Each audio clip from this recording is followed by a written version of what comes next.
Hello everyone, and today's topic is class struggle. Before listening to this class struggle, go and listen the previous topic because previous topic will help you to understand this topic very clearer.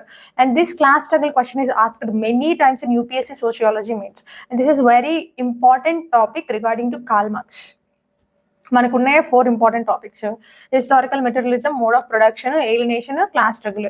వాటిల్లో alienation, class struggle చాలా చాలా frequent గా అడుగుతారు అనమాట. ఎందుకంటే class struggle వచ్చేసరికి ఎట్లా అడుగుతారంటే, class struggle గురించి ఎక్స్ప్లెయిన్ చేయమంటారు. అయితే కాంటెంపరీ అంటే ఈ సొసైటీస్, మోడ్ ఆఫ్ ప్రొడక్షన్ లో సొసైటీస్ ఉంటాయి చూడండి, వాటిలో క్లాస్ స్ట్రగుల్ అనేది ఎవల్యూషన్ కి ఎలా హెల్ప్ అయిందని అడిగే ఛాన్స్ ఉంటుంది. అండ్ ఆల్సో ఇప్పుడున్న contemporary relevances. So let's start. Marx believed that society is always divided into classes, and these classes have opposite economic interests. For example, owners ఏం కోరుకుంటారు? Profit కోరుకుంటారు. ఎలా అయినా వీళ్ళ చేత పని చేయించుకొని మాక్సిమం ప్రాఫిట్ మనం తప్పించుకోవాలి అని చెప్పి అనుకుంటారు అనమాట. బట్ వర్కర్స్ ఏమనుకుంటారు? మంచి పని చేసినా కూడా, వర్క్ అనేది ఎక్కువ లోడ్ ఉన్నా కూడా బెటర్ గా ట్రీట్ చేయాలి మనల్ని, అండ్ బెటర్ వేజెస్ అనేవి మనకి ఇవ్వాలి. సో వీళ్ళ ఇంట్రెస్ట్లు ఇలా ఉంటాయి, వాళ్ళ ఇంట్రెస్ట్ అలా ఉంటాయి అనమాట. సో ఆపోజిట్ ఎకనామిక్ ఇంట్రెస్ట్ అనేవి ఉంటాయి అనమాట. Because of their interest are different, conflict always exist. He call this conflict as class struggle. So according to Marx, the history of all hitherto existing society is a history of class struggles. Class struggle జరగడం వల్ల మాత్రమే history అనేది కొనసాగుతూ ఉంది. Class struggle నిజమే, class struggle జరిగినంత వల్లే కదా స్లేవ్ సొసైటీ నుంచి ఫ్యూడల్ సొసైటీ వచ్చింది, ఫ్యూడల్ సొసైటీ నుంచి ఇప్పుడు ప్రెసెంట్ క్యాపిటలిస్టిక్ సొసైటీ వస్తుంది. So class struggle plays the major role in the evolution of societies. This means every society in history has experienced class conflict between the powerful and powerlessness. So ఇప్పుడు మనము features of class struggle చూసుకుందాం. First feature వచ్చేసరికి transformation from class in itself to class for itself. Previous వీడియోలో నేను class in itself, class for itself అనేది explain చేయడం జరిగింది. చాలా చాలా ఈజియెస్ట్ గా ఎక్స్ప్లెయిన్ చేసా, వెళ్ళి చూడండి. ఇప్పుడు జస్ట్ లైట్ గా ఎక్స్ప్లెయిన్ చేసేస్తా. క్లాస్ ఇన్ ఇట్ సెల్ఫ్ అంటే, ఫర్ ఎగ్జాంపుల్ వర్కర్స్ ఉన్నారు, నేనే వర్కర్ని అనుకోండి, నాకు వేజెస్ సరిపోవడం లేదు. నేనేమనుకుంటాను, నాకు మాత్రమే వేజెస్ సరిపోవడం లేదు అనుకుంటా. కానీ ఏంటి, అక్కడ ఉన్న వర్కర్స్ అందరికీ వేజెస్ అనేవి సరిపోవు అనమాట. కానీ మేమందరం డిస్కస్ చేయము, మా మధ్య యూనిటీ ఉండదు. సో మేము అనేది పోరాడం అనమాట, మేము అడగము బెటర్ కండిషన్స్ కోసం. సో నా వర్క్ అంటే ఎవరికి వాళ్ళకే ఉండిపోవడానికి క్లాస్ ఇన్ ఇట్ సెల్ఫ్ అంటారు. క్లాస్ ఫర్ ఇట్ సెల్ఫ్ అంటే మేమందరం యూనైట్ అవుతాం, అందరికీ సేమ్ ప్రాబ్లం అనేది ఇది, వేజెస్ అనేవి ఇంక్రీజ్ అవడంలా సేమ్ ప్రాబ్లం అనేది తెలుసుకుంటాం, మేము యునైట్ అయ్యి స్ట్రగుల్స్ చేసేసి ఏదో ఒక సొల్యూషన్ వస్తుంది. So transformation from class in itself to class for it self. నాకు ఒక్కదానికే కాదు, అందరికీ ఉంది, అందరూ సాల్వ్ చేసుకోవాలి అంటే నా నుంచి ఇంకా మిగతా వాళ్ళందరికీ, అంటే అందరికీ ఒక కాన్షియస్నెస్ అనేది వస్తుంది అనమాట. So that is called transformation from class in itself to class for itself అనమాట. Second one, polarization. See, so society is divided into two classes and have different interests. For example, bourgeois and proletariat తీసుకుందాం. bourgeois అంటే ఏంటి? Capitalist. proletariat అంటే ఏంటి? Workers. bourgeois ఏమనుకుంటారు? Profit కోసం పోరాడాలనుకుంటారు. But proletariat working conditions కోసం పోరాడాలనుకుంటారు.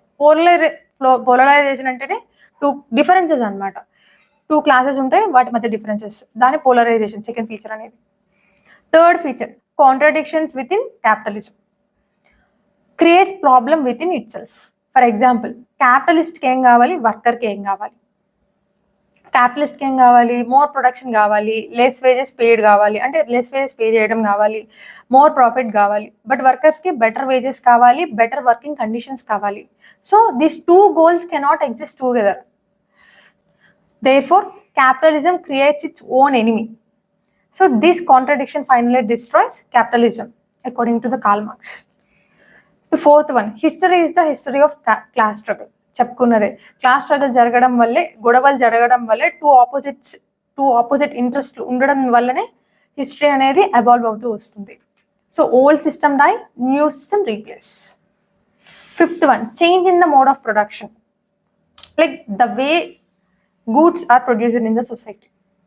మోడ్ ఆఫ్ ప్రొడక్షన్ కింద టూ పార్ట్స్ వస్తాయి. ఫస్ట్ ఏంటంటే forces of production. Forces of production కింద labour, machines, technologies, skills, raw materials ఇవన్నీ వస్తాయి. సెకండ్ ఏంటంటే రిలేషన్షిప్ ఆఫ్ ప్రొడక్షన్, అంటే ఎంప్లాయర్ మధ్య రిలేషన్ కానీ, ల్యాండ్ లార్డ్ ఫార్మర్ మధ్య రిలేషన్ కానీ, అంటే మ్యాన్ టు మ్యాన్ రిలేషన్స్ కానీ మ్యాన్ టు థింగ్స్ రిలేషన్స్ కానీ వస్తాయి అన్నమాట. మోడ్ ఆఫ్ ప్రొడక్షన్ కింద ఈ 2 టైప్స్ వస్తాయి అన్నమాట. When technology improves, old relations become obstacles to the new one and conflict begin, new economic system will arise. Next, why does class struggle increase? Class struggle ఎందుకు increase అవుతాయి? Capitalism creates more industries, more factories, more workers, and also the greater exploitation. But workers becomes poor, alienated, dissatisfied. Finally, they will unite. వీటి వల్లనే class struggle అనేది ఎక్కువ increase అవుతుంది. అసలు basically 2 opposite ideas ఉంటేనే గొడవలు జరుగుతాయి. ఫర్ ఎగ్జాంపుల్, నాకు ఆ చీర కావాలి, ఆపోజిట్ మా హస్బెండ్ వద్దన్నారు, నాకు అది కావాల్సిందే, ఆయన వద్దు అది నీకు సెట్ కాదు, నాకు అది కావాల్సిందే, ఇద్దరు గొడవ అనమాట. చిన్న చీర దగ్గరే గొడవ అయిపోతుంది. And next one is alienation. Alienation feel అవుతారు. లో వేజెస్ కదా, ఏలినేషన్ ఉంటుంది. Capitalism has no alternative until revolution according to the Karl Marx. దీనికి రీప్లేస్మెంట్ అంటే దీనికి ఫర్ ఎగ్జాంపుల్ రీప్లేస్మెంట్ ఖచ్చితంగా జరగాల్సిందే. రీప్లేస్మెంట్ జరగాలంటే రివల్యూషన్ ఖచ్చితంగా జరగాల్సిందే. చేంజెస్ తెస్తే సరిపోదు, రివల్యూషన్ అనేది ఒక పెద్ద చేంజ్ అని చెప్పేసి కార్ల్ మార్క్స్ ఒక ఫీచర్ అనమాట. Next, class consciousness is necessary for the revolution. Class consciousness అంటే ఏమని చెప్పాను నేను? మనం అందరం ఎక్స్‌ప్లాయిటేషన్‌కి గురవుతున్నాము, మనకు అందరికీ లో వేజెస్ పే అవుతున్నాయి, ఇట్లా అందరు తెలుసుకోవడాన్నే మన యూనిటీగా ఉండాలి అండ్ స్ట్రగుల్స్ చేయాలి, ఇవంతా తెలుసుకోవడమే క్లాస్ కాన్షియస్నెస్ అనమాట.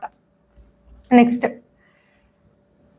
ఇన్ సోషలిజం వర్కర్స్ అనేవాళ్ళు ప్రైవేట్ ప్రాపర్టీని అబాలిష్ చేస్తారు, నేషనలైజ్ చేస్తారు ఇండస్ట్రీస్ని. They will control the production is based on need, not the profit. Next, society. Socialism అంటే socialist society. The last one, communism.